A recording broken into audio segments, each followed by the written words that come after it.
Bon samedi! Comment ça va aujourd'hui? J'espère que vous allez bien. Moi, je suis en super forme. Écoutez, je me présente, je suis Stéphanie Milaud.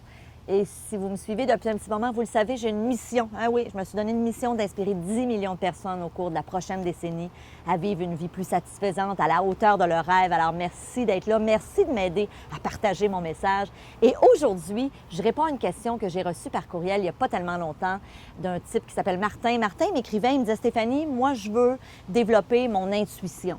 Je réalise que je suis super dans ma tête, je suis un gars hyper rationnel, mais en quelque part, je pense que j'aurais avantage à développer mon intuition. Et j'ai envie de répondre à Martin, je suis d'accord, Martin, c'est quelque chose que je travaille moi aussi de plus en plus et j'ai un livre à vous proposer et je vais vous donner aussi 5 trucs pour développer votre intuition. Le livre que je vous propose, c'est un livre de l'auteure Sonia Choquette qui s'appelle « À l'écoute de vos vibrations ». Et c'est vraiment pour être capable de développer ce qu'elle appelle notre 6e sens, mais dans le fond, c'est notre intuition. Et ce que j'ai trouvé intéressant dans ce livre-là, c'est qu'au début, elle nous fait faire un genre de petit test. Alors, il y a 25 questions qui nous permettent de voir où est-ce que j'en suis. Est-ce que je suis une personne qui est intuitive? Est-ce que j'écoute mes intuitions? Parce qu'il semblerait qu'on est tous très intuitifs, mais bien des gens, comme Martin, restent dans leur tête.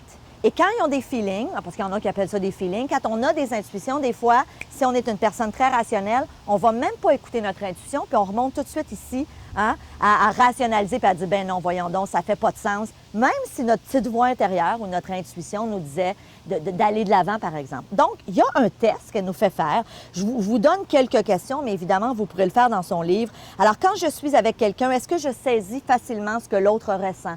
Donc, est-ce que j'ai cette intuition d'être capable de lire un peu les émotions des autres? J'écoute mon intuition, même si ce qu'elle me dit n'a pas de sens. Donc, est-ce que je suis capable de faire taire justement mon côté rationnel? Si mon feeling ou mon intuition me dit d'aller de l'avant dans une situation X, est-ce que même si rationnellement ça ne fait aucun sens, est-ce que je vais suivre mon intuition ou est-ce que je vais revenir dans ma tête? Quand quelqu'un me ment ou essaie de me manipuler, est-ce que je m'en aperçois? Donc, vous allez voir, c'est super intéressant. Il y a plusieurs questions, il y en a 25, qui vous permettent de voir, bon, je me situe où par rapport à mon intuition. Ceci étant dit, elle donne une panoplie de trucs dans ce livre-là. Je vais vous en partager 5 aujourd'hui pour justement développer un petit peu plus votre intuition. Sonia Choquette nous dit une des choses super importantes, et c'est drôle parce que je n'aurais pas nécessairement fait le lien avec ça avant de lire son livre. Elle dit l'alimentation. Ce que tu manges a un impact sur ta façon de ressentir. Donc, quand on mange mal, quand on mange des repas trop copieux, ça coupe notre intuition. Le fait de bien s'alimenter, le fait d'avoir une alimentation plus proche de la nature nous aide justement à être plus connectés. Donc, c'est intéressant. Je n'avais pas nécessairement fait le lien. Deuxième chose, elle dit à chaque fois que vous êtes très fatigué, évidemment, vous êtes moins intuitif, vous allez moins ressentir. Donc, super important de prendre soin de soi, d'avoir un sommeil adéquat. Puis, tu sais, évidemment, on revient à des trucs de base. Bien manger, bien dormir. Mais ça nous aide à développer justement ce que Sonia Choquette appelle notre 6e sens. Donc, le fait d'être bien reposé. Quand je suis épuisée, quand je suis au bout du rouleau, je ne suis pas capable. On dirait que mon 6e sens est coupé, que mon intuition est complètement coupée. Troisième truc que Sonia Choquette nous propose, la respiration. Très souvent, on ne respire pas adéquatement, on respire trop par ici au lieu de respirer de façon abdominale. Elle dit, si vous voulez écouter, ressentir plus vos intuitions, posez une question. Vous pouvez la poser dans votre tête ou haut et fort. Et ensuite, prenez quelques grandes inspirations, expirations. Assurez-vous de bien respirer. Et ça vous aide à justement ouvrir votre canal intuitif. 4e chose, l'activité physique. Alors, encore là, des principes de base, des principes dont je parle depuis, si vous me suivez depuis un moment, vous savez combien pour moi l'activité c'est important. Et je n'avais pas encore là nécessairement fait le lien que le fait de faire du sport, le fait de bouger, ça aidait justement à développer notre intuition et à être encore plus à l'écoute de nos intuitions. Donc ça, c'est notre 4e stratégie.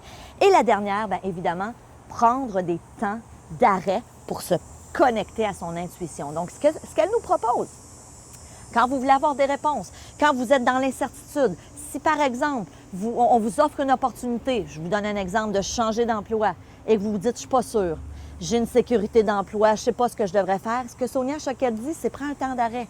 Et ce temps d'arrêt-là peut être de 30 minutes et tu peux le faire sur quelques jours aussi. Donc, plusieurs temps d'arrêt dans les jours qui vont suivre avant de prendre la décision. Et en principe, Si, en même temps, tu t'es bien alimenté, si tu n'es pas trop fatigué, si tu as bougé, si tu respires adéquatement et que tu fais ces temps d'arrêt-là, tu te donnes l'opportunité justement d'être plus à l'écoute et de ressentir encore plus vos intuitions. Maintenant, il faut faire taire notre mental. Et je pense que c'est ça qui est le plus gros défi. En tout cas, moi, je me parle à moi, je le mets le chapeau. De plus en plus, j'essaye d'être vraiment connectée sur mes feelings. Et quand mon rationnel veut prendre le dessus, je dis non, là, toi, je t'écoute pas. J'essaye de suivre de plus en plus mes intuitions. Mais encore là, c'est un défi. C'est quelque chose qu'il faut pratiquer. Alors, Martin, merci de votre question. Super belle question. Je pense que ça va éclairer bien des gens sur justement comment être un petit peu plus à l'écoute de notre intuition, comment suivre nos intuitions. Je pense que c'est toujours gagnant. Alors, écoutez, je vous dis merci d'être là. Je vous répète le titre du livre, donc « À l'écoute de vos vibrations », un livre de l'auteure Sonia Choquette. Je vous dis merci de votre confiance. Si vous avez aimé ça, si vous pensez qu'il y a des gens dans votre entourage qui pourraient aimer cette chronique-là, s'il vous plaît, partagez-la. Moi, ça va m'aider à atteindre mon objectif de contaminer la planète, 10 millions de personnes dans la francophonie mondiale, à justement avoir une vie plus inspirante. Alors, je vous embrasse, je vous dis merci de votre confiance et on se voit très bientôt. Salut!